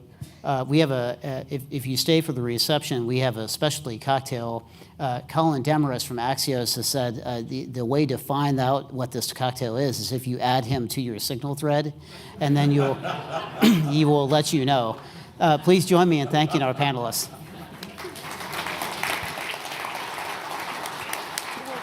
Gonna do any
Okay, hello and welcome back to the last panel discussion of the day. Hi to those joining online, and thank you to everyone in the room for the really engaging discussion already. I am Clementine Starling-Daniels. I'm the director of the Forward Defense Program here at the Atlantic Council. So we're the team who has housed this commission, and it is such a pleasure after 18 months worth of work to finally launch this report with our incredible co-chairs, commissioners, and the rock stars of the show here today, our co-authors. You've heard about them, they're now here to answer your questions. So earlier, we heard from our fantastic co-chairs and commissioners about what software-defined warfare is. Hopefully now everybody gets what our term means and can help spread the word about it in town. We've talked about why it matters, and then how it can help ensure the US military remains as lethal and as capable as possible. But now what we're going to do is turn to what I think is maybe the most exciting discussion of the day, diving into, frankly, the nitty-gritty details of the report recommendations, how they can be implemented, by whom, and on what timeline, because those questions are really important to answer. And most importantly, we are confident that these aren't just bold ideas, but they're actionable and achievable steps for policy makers and lawmakers to put into action. So we're going to walk through some of that. I will just briefly introduce our three fantastic authors who hopefully should be strangers to no one at this point. They are the folks on this report. I was warned that we actually ran out of these reports. We have so many people grabbing them. We have replenished our stocks. So for those who didn't grab any, you'll find some outside. And we also have these nifty little business cards that have a QR code for those who just want the virtual version. Fantastic. So we have Whitney McNamara, non-resident senior fellow with our Forward Defense Program at the Atlantic Council and a senior vice president at Beacon Global Strategies. We have Pete Modigliani, who's senior advisor at Gavini, and we have Tate Nurkin, who's a non-resident senior fellow with Forward Defense as well. I really do want to engage you as our audience, want to answer your questions, so submit them by askac.org for those joining virtually, and for those in the room, raise your hands and we'll get to them. Okay, so team, let's dive in. Our software-defined warfare report argues that the Department of Defense is tied to a defense acquisition system unfit to manage the speed of modern technological innovation. Describe for me the status quo regarding how the department currently acquires software versus hardware. Let's level set, make sure everyone understands that. How are current practices hindering the DoD's ability to keep pace with innovation? And what do we describe in the report as the ideal model that we want the department to get towards to achieve software-defined warfare? So super easy question to begin. Pete. Yeah, and it's a pleasure to be part of this outstanding commission. So thank you for your leadership on this. So when you look at every major mission threat, every major weapon system, every major emerging technology, software is going to be central to that. So with the theme of software-defined warfare, software is going to be central to winning modern warfare. When you look at some of our adversaries that are producing us with ships, missiles, drones, we're not going to compete with them near term on quantity. But that's where software is going to have that competitive advantage. But a lot of the enterprise processes, and it's not just acquisition. We look at requirements, budget, and acquisition, contracting, test, a full range of capabilities, and then most importantly, culture, and then we'll dive into people. It's still very hardware-centric. Back from the McNamara era, we still have, some enterprise processes where we'll say, hey, let's spend 2 to 3 years defining the requirements, staff them through the Pentagon, lock them down, then go to the Hill and, fight for a budget and spend 2 to 3 years lead time to get a budget. And then we go and put together a requirements document or acquisition documents and get a contract. And in 10 years, you deliver some capability. That's unachievable for software these days. So we really need to get what's done in decades and months down to months and weeks. So really get a faster pace, a different culture, a different philosophy. And over the last few years, we've adopted the software acquisition pathway, uniquely built for modern software. Yet it's still a culture change to get people to break from their current mindset. There are about 2,000 acquisition programs. About 85 of them are in the software pathway. Many more need to embrace the modern DevSecOps environment and really embrace that culture. So there's a talent, there's an infrastructure, there's processes, a lot that we need to work through, and that's where our recommendations go. I would just sort of presage some comments that we made later in this panel on workforce issues, but just underline Pete's point about people and the deepening the knowledge of commercial software best practices, commercial software development best practices of the market, especially as more companies, technology companies try to enter the defense market. Having an understanding of trends, of capabilities, of technical trends and capabilities is also an enabler of moving faster in acquisition software. I would end with, I think the commission, through our experiences in and outside the building, and then through a lot of the conversations that we had, 3 things stood out to me. One is sort of a shared, lack of coordination or shared approaches to the same goal, which is how do we take advantage of software and AI? And we saw this recurrence of different organizations trying to take advantage of what they could do with software and AI. And maybe they, for example, would borrow shared infrastructure for compute, and maybe they were given a subpar data set from somewhere. And if they were industrious enough to sort of cobble this together to a successful capability, the problem was how it was created made it impossible to scale into a broader initiative or to be recreated or repurposed into something else. And so we thought a lot about how do we change the paradigm to make sure that other folks are charged with procuring and sustaining these capabilities, and candidly letting our end users worry less about the tech and using these foundational capabilities to solve operationally relevant problems. And what we hoped this also got at was making sure that PEOs and different acquisition organizations weren't buying the same capability over again, or even the same PEO, for example, buying a capability that they didn't realize they already had in their toolkit. The second one is a problem that I'm sure our audience is very well familiar with, which is the lack of inherent interoperability between our systems.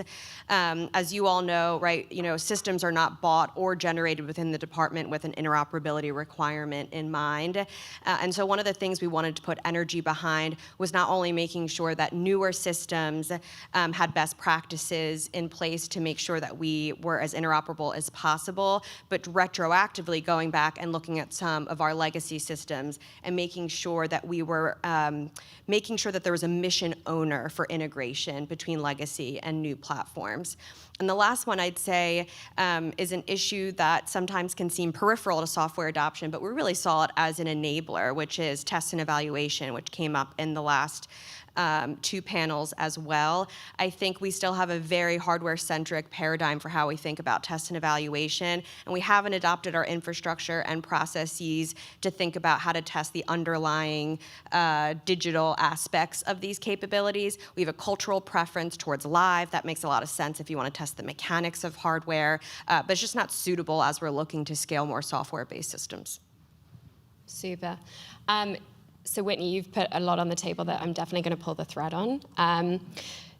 Okay, so I'm going to say there's been a lot of ink spilled on these issues already, right? I guess I should probably have said, as part of this commission, not only did we have incredibly experienced folks from government and private sector involved in advising on the commission, but we also did about 70 different interviews, consultations, briefings. Like, these ideas are really reflect, frankly, kind of a lot of different things that we heard from the key stakeholders in this ecosystem that require making this work.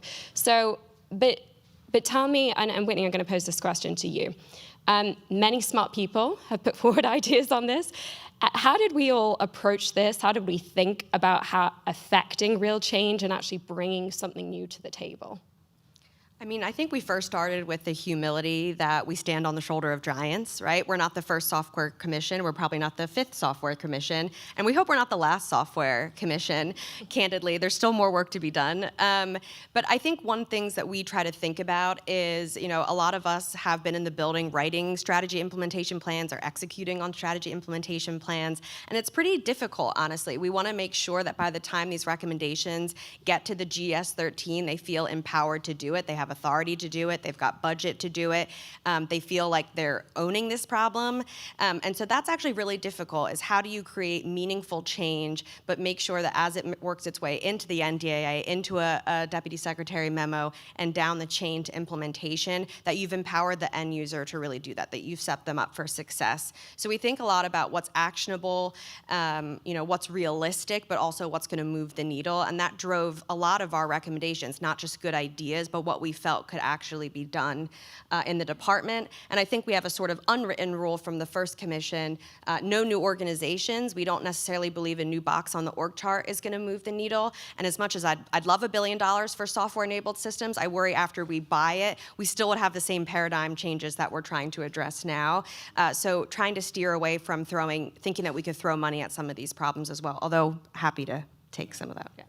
I would just follow up with two quick items. One is, one of the first things we did as a team was to go out and find all of the recommendations that had been made in the past about how to buy software quicker or adopt software better, so that, to inform our research, but also to make sure that we were, the ones that were really good, we wanted to amplify. But we also wanted to kind of understand what had been done in the past so we could distinguish this report and maybe avoid some of the challenges of implementation of those recommendations. So that was a big part of our research. I think another thing we tried to do was create a framework, and you'll see as you read it, our recommendations, there are 9 of them, but they're separated into these 3 categories of technology, process, and people, which makes it a little bit easier maybe to understand what the intent of these objectives are and how they fit together, right? So you can't have one without really implementing, or you can't have the full benefit of all of these recommendations without focusing on all 3 in some way. I'll just quickly add, one of the key focuses, we wanted to get outside the building, outside the Pentagon, and have a different perspective. Get the practitioners on the front lines, doing this, struggling with this, seeing what's working, what's not. Working with industry, from the traditional largest prime to a new tech startup that's really trying to break their way into the DoD business. And then finally, from the joint warfighter perspective, to understand their operational perspective at the tactical edge and how the Pentagon, how the acquisition system can best enable them to improve their lethality. Super. So let's dig into the questions, and I'm probably going to go through our tech recommendations, our process recommendations, and then our last but not least, people recommendations. So Whitney, a key theme that has already been discussed by the last 2 panels is data, data, data. It's data stupid. We highlight the importance and the need for enterprise-wide data sharing across the DoD. And we recommend the creation of an enterprise-wide data repository and investment in AI-ready data sets. Can you outline the department's current status quo with regard to data management and sharing? How does that get in the way of taking advantage of modern software developments, and what's needed instead? And this gets to Tate's comments about where is there already movement and should we be throwing energy behind? I mean, unfortunately, we're just not pulling the data. It's just not happening. And what we argue in the report is that it is a strategic advantage, which gets thrown around a lot. But if we could argue that the United States military has the largest, most diverse, domain-relevant data set in the world, given all of our diverse platforms and capabilities, given our training and experimentation, our deployments across the world, both in peacetime and wartime. And so if we were able to really successfully pull that data and make it discoverable, it could have a really outsized impact on things like intelligence, analytics, even things like threat modeling, modeling and simulation, and of course AI. And this dovetails to the first or the second part of the first recommendation, which is we hope that we could take this raw data and turn it into, I guess, what we're calling an AI-ready data set, right? And we could sort of codify these and have them be reused, which gets to some of our AI enablers, which is how can we think about an organization like a CDAO, instead of them executing on AI, being responsible for buying best-of-breed capabilities like DevOps platforms, like MLOps platforms, data sets, model cards, and allowing them to be used by the end user, again, so the end user is focused on solving operational problems, not how do I sustain an MLOps enterprise tool over several years and the technical debt that comes with it. So this was really how we thought about changing the paradigm. So our warfighters can be solving problems and enabled to be solving problems, and hopefully get at some of this, put some muscle behind collecting data, which is a really stubborn issue in the department. So in the report, we state that one of the critical bottlenecks that hinders effective warfighting is the lack of interoperability, right? And you mentioned it, Winnie, at the beginning. Interoperability between platforms, sensors, networks, communication links. So what specific recommendations did our commission come up with for improving interoperability and integration of these systems? So we sort of thought about this in two parts. One is making sure that the newer systems that we're buying have best practices for interoperability in mind, and that would be using MOSA principles to the highest extent possible. This looks like best practices like open APIs, and for multi-vendor environment, we're really encouraging shared reference architectures, which we've seen to great effect in things like Project Ammo in the Navy, as well as the CCA program.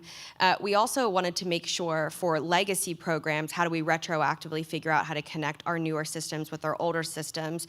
What we think that looks like is designating a PEO within the service as being charged with effects. You know, are you able to carry out, the dozen most relevant ConOps you would expect to be, expected to carry out in wartime?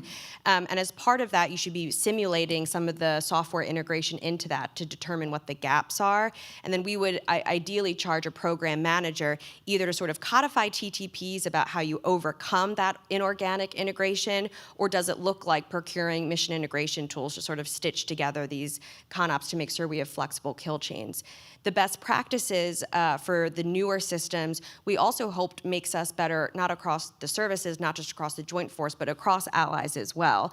Because if they're integrating these best practices, it really becomes an 80% solution. So when the balloon goes up, so they say, we're in much better shape to start stitching together our capabilities to talk to one another than we were previously. I'm going to circle back now to test and evaluation, which we already talked about a little bit. There are trade-offs, right? Because we do need to rigorously test. Something that seems great in a commercial environment, actually in a really degraded operational environment, might not stand up. So we do need test and evaluation. But it's often cumbersome. And through our conversations, we often found that there was a 2 to 4 year lag between a senior commander actually endorsing a technology and then an acquisition decision being made.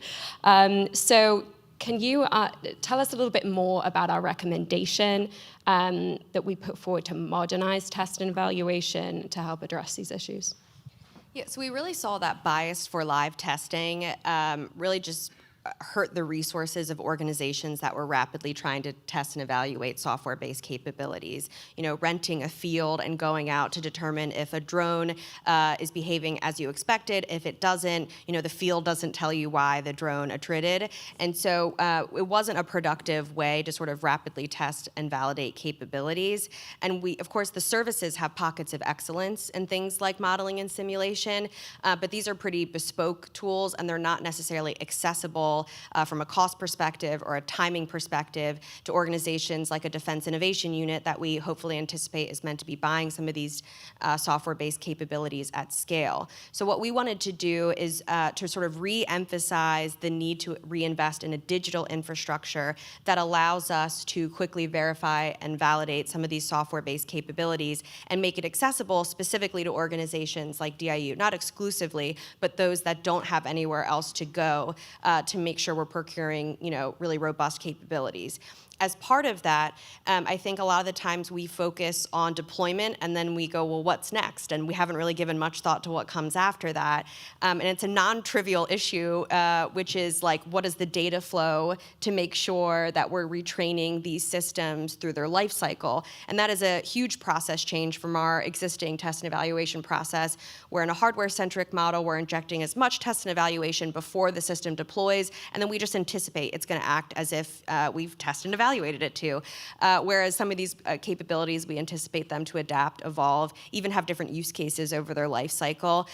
So we also wanted to make sure that data teams were set up, not only to make sure that that flow of testing, retesting and evaluating and retraining was there, but also to lower the barriers between developmental testing, operational testing, and the end user, which sometimes can have high barriers between these groups.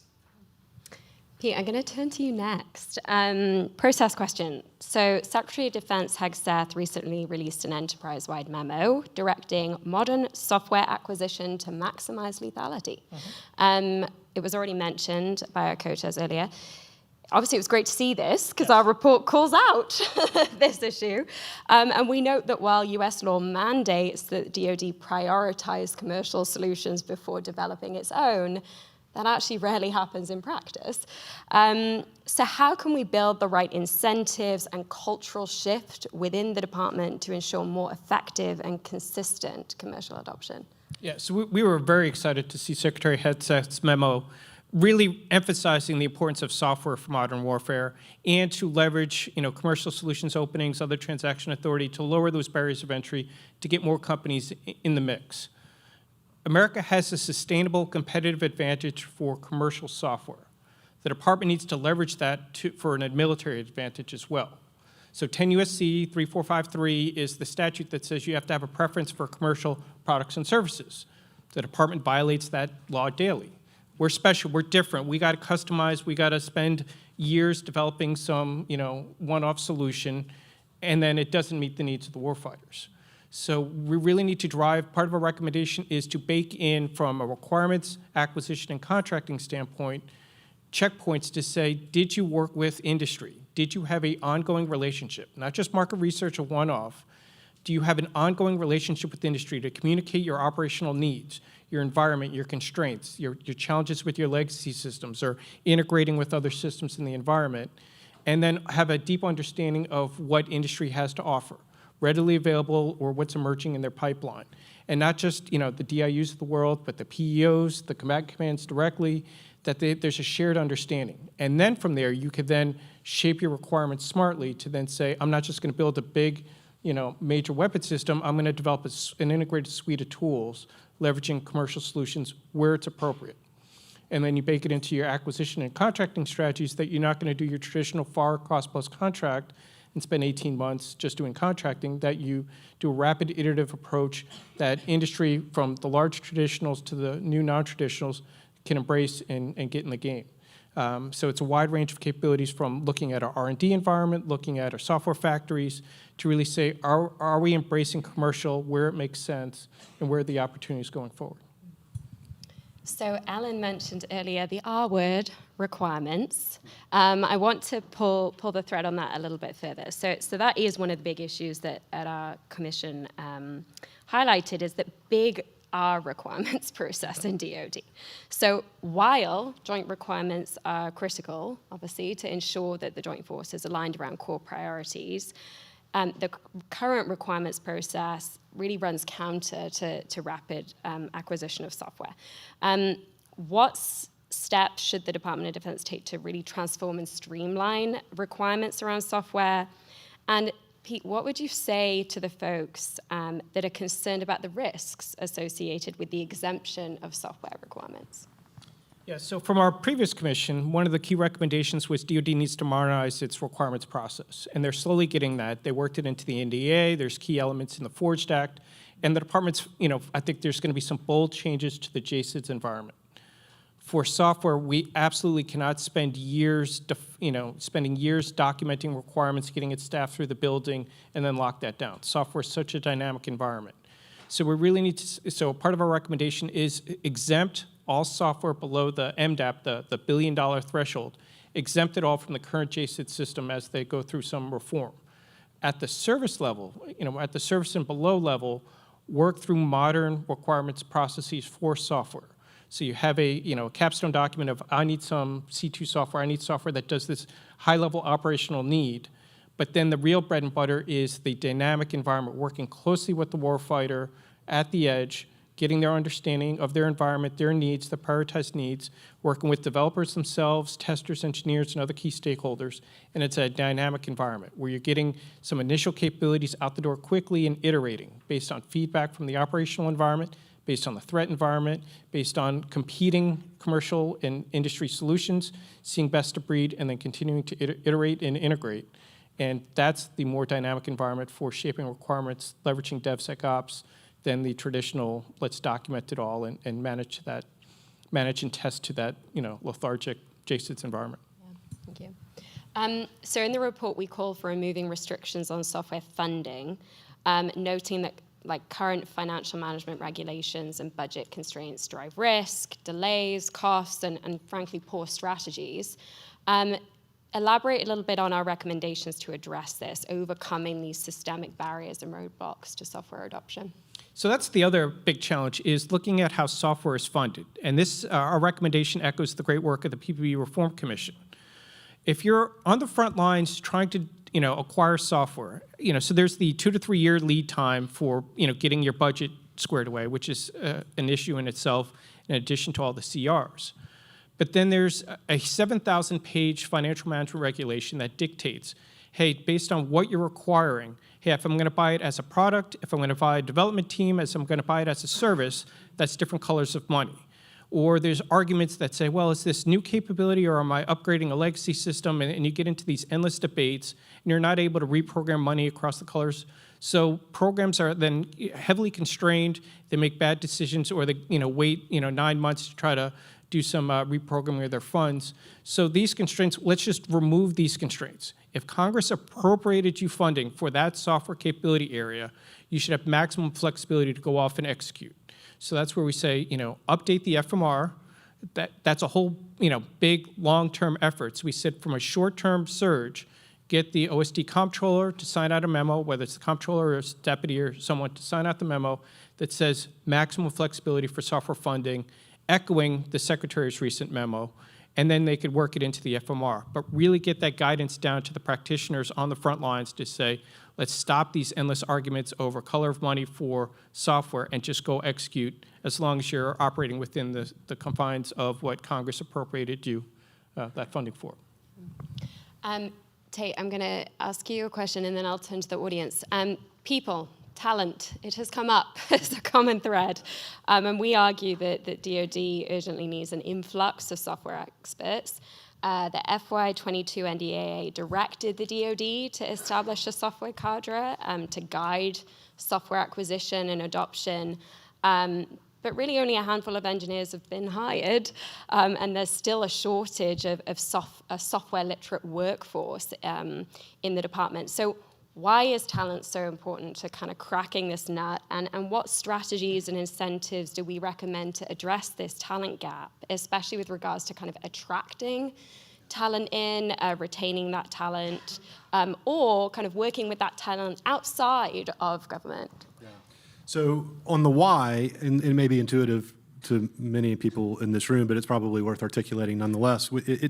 Look, our argument is that absent a concerted, proactive, coordinated across the services and OSD, and layered approach to increasing the knowledge about, literacy of, and facility with software, all of the benefits, all of the efficiencies that we've talked about, that we will gain from improved processes, improved technology, and improved infrastructure will be dampened, and probably dampened severely.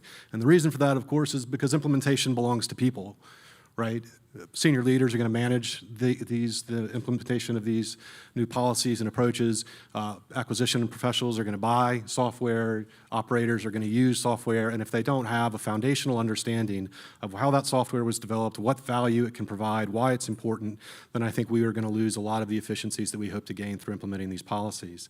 It's important to note that, Clem referenced 70 interviews that we did. It felt like that's maybe on the low side, maybe a couple hundred. But the vast majority of those weren't about people, right? But also the vast majority of them included discussion of people, because it was seen as such a vulnerability. Not that DoD is bereft software expertise or talent. It's just that there needs to be more if we want to adopt software at scale across the enterprise. So that's the why. The what, we have two recommendations, recommendations 8 and 9, focused on talent and workforce. The first one, and each one has several kind of sub-recommendations. The first one is focused on the workforce that we have, right? And this is really about improving the literacy of individuals within DoD, and also, importantly, identifying talent, nurturing that talent, and being able to make sure that we leverage that talent in an appropriate way. So the first panel talked a lot about training, and that is one of our main recommendations. And recommendation 8 is, you know, a diversified, targeted, layered training programs that involves partnership with academia, involves partnership with industry, on in-person, digital, you know, a very dynamic sort of program. But we also recommend, you know, again, identifying talent, even people who may not have gone to Purdue or other software or schools that focus on software development, but maybe they have experience working with software or hands-on experience, that we need to identify them and then give them opportunities to nurture that talent. So we do recommend you know, kind of internships or secondments of identified talent with primes or other companies that are working with DoD on software, just to get them that exposure and that visceral sort of understanding that comes with experience. We also recommend having operators work closely and experiment with the companies that are providing the software-enabled capabilities they have, so that the software developers understand, in the commercial sector or primes, they understand the requirements, and the operators understand how the software works a little bit better. The second recommendation is it's about establishing this cadre, which was in the FY 2022 NDAA. We recommend, you know, recruiting 50 to 100, I think is the number, maybe it's 50 to 75 individuals with real knowledge and experience in commercial software, understanding all the processes, understanding how software is developed, and sprinkling them across the organization. They can be in the CIO's office, they can be in the combatant commands, they can be, you know, really in acquisition and program offices. And they're not there to develop software, right? They're there to guide implementation, to provide advice, so and say, well, you know, if you're considering an acquisition program, this development pathway has knock-on costs and sustainment. So we should think about that, and that expertise, I think, is extremely relevant. The last thing I'd say is that we also recommend the talent pipeline by partnering with academia. So, you know, some of these schools that do software very, very well maybe create a software and defense certificate program, right, where they are exposed to what software looks like in the DoD or national security community, and maybe even put into a prioritized queue for clearance, so that when they do graduate and they're looking for opportunities, they go out there. Actually, I want to make one more point. I'll make it very quick because I know it. We do understand that recruiting individuals from the private sector into DoD can be challenging. But to the points made on the first panel, we also think there is a population that is ready to do this, that is in the high-tech industry right now. We see it with a number of tech companies that are trying to break in the defense market. And there are going to be people, and we're not talking about tens of thousands in the short term, that want to do this. And DoD needs to be creative in the way it engages these people. The reserves is one way, special government employee status or highly qualified expert status is another, but the tools are there to be able to recruit these individuals, bring them in for a period of time, and benefit from their experience. Brilliant. Audience questions, please raise your hands. We see this lady in the second row. Thank you. In the context of the speed of relevance, by the way, remarkable sessions, thank you so much. In the context of speed of relevance, and there was discussion or mention of threat environment, both in terms of supply chain and end user, including specifically military bases. What is the process by which determinations are made of how to stop it, how to anticipate it, how to respond to it, and is that part of the speed of relevance, or are there processes, particularly coming from Russia and China, that there's a sense of what they do and they do it in a usual way, and you know you can anticipate what that is? I don't know how that works. I wonder how that works. To make sure I fully understand the question, are you talking about disrupting kind of our adversaries' ability to innovate and develop? Okay, so how to defend against their disruptions against us and vice versa? Well, I mean, some of it is the pivot to more of a portfolio management approach, where we can't just go through this lengthy linear process with thousands of programs, where it's a more dynamic environment that can be responsive to changes in operations, threats, and technologies, and that we're constantly, folding in our latest and greatest capabilities to the front lines at the tactical edge. So the more we can have capabilities, the more we can empower those on the in the combatant commands to influence requirements, work closely with the development team to do that rapid iteration. We've seen it with a lot of the drone incursions in the Middle East and in Ukraine, where there's the rapid iteration of some of our U.S. weapon systems to then iterate and be responsive to detect or react to certain drones and other threat capabilities. So it's baking that process in. So it's not just delivering that capability, but it's also the .mil PF, the tactics, training procedures, the O plan that's critically needed as well. As someone who spent 30 years doing wargaming, I also feel compelled, or I lose my card, to say that wargaming, simulations, things like that, threat intelligence, all of that is really important to staying ahead of threats, right? Thinking creatively about how you're red teaming, how your adversary might. I mean, that's fairly straightforward and built into what Pete's comments. So the gentleman on the first row. And please identify yourselves. Thank you. Ken Fielding with Storm Center Communications. We're one of those small businesses. We're a NASA-developed geospatial mapping technology company. So we came out of NASA Applied Sciences Division, and we're one of those small companies that want to get into the Department of Defense. So I thought one of the strategies might be to connect us to NGA, which is the National Geospatial Agency. They like our technology, and they want to take us to the DoD and the Department of Defense. However, how do you change that? There are still roadblocks and challenges to that.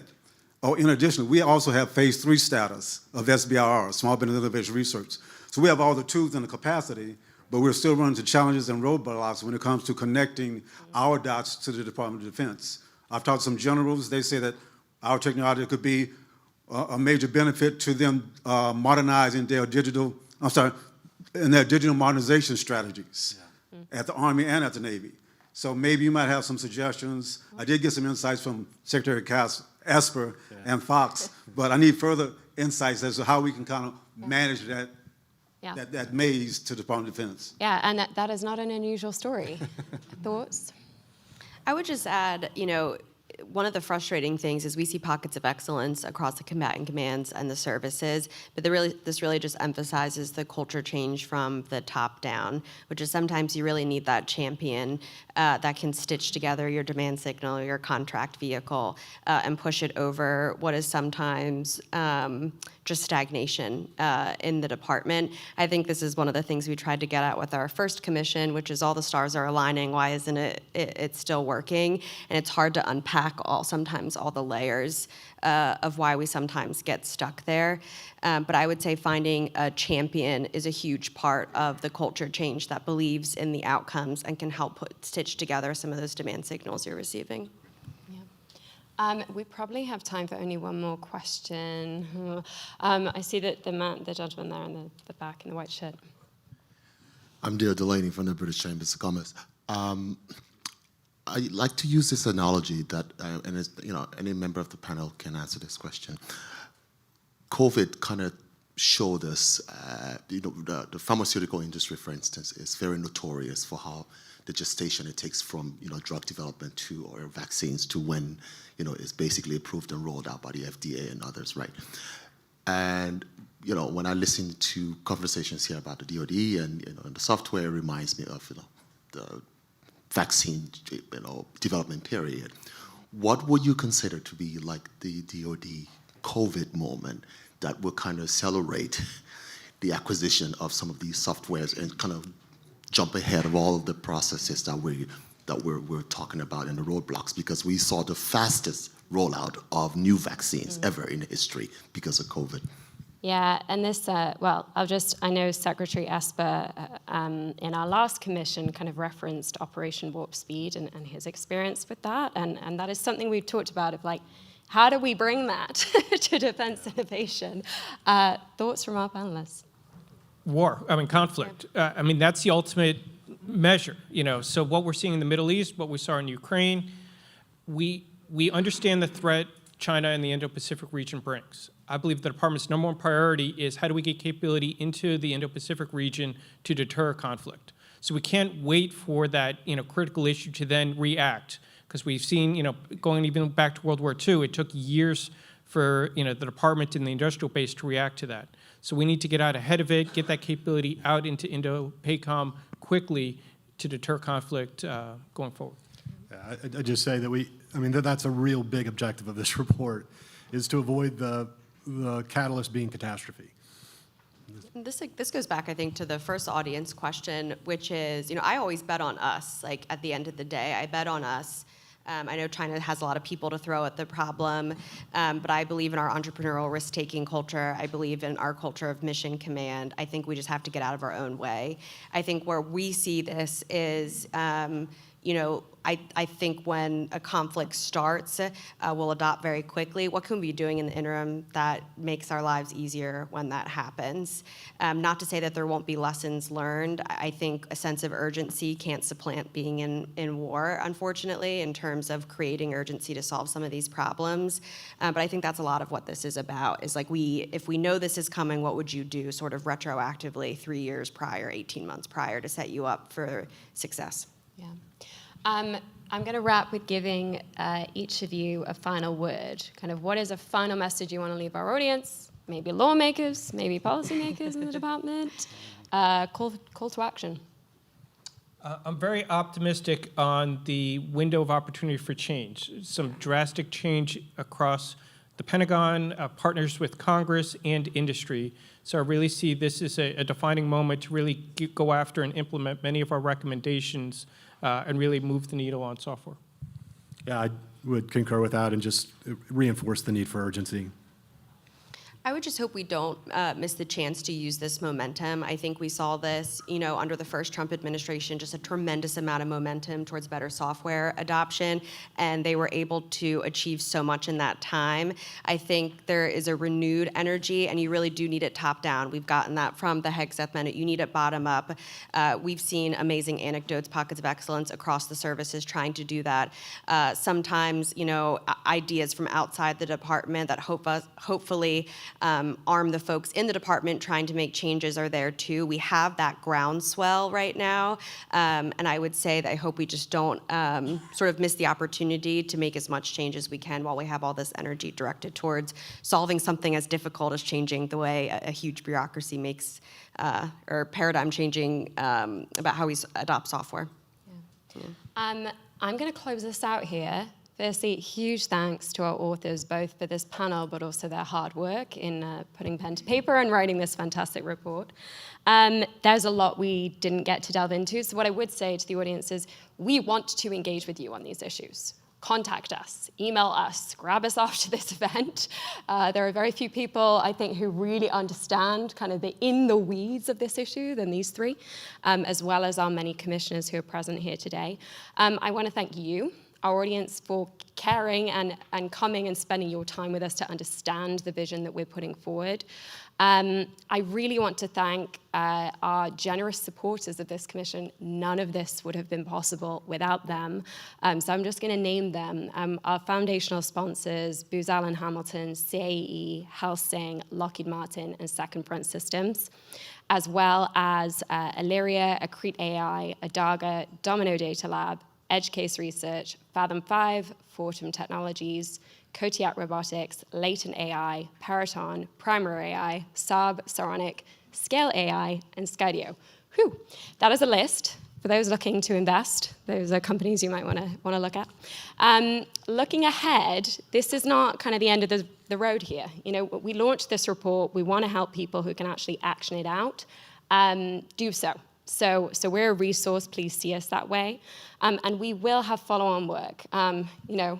Just because we released this report on software doesn't mean that's the only issue facing the U.S. defense industrial and technology base. My team for Defense at the Atlantic Council passionately cares about this, and we will be going after other hard problems in relation to this. So please look out for our, stay tuned for our future work on that. We've got some exciting stuff we'll be launching this year.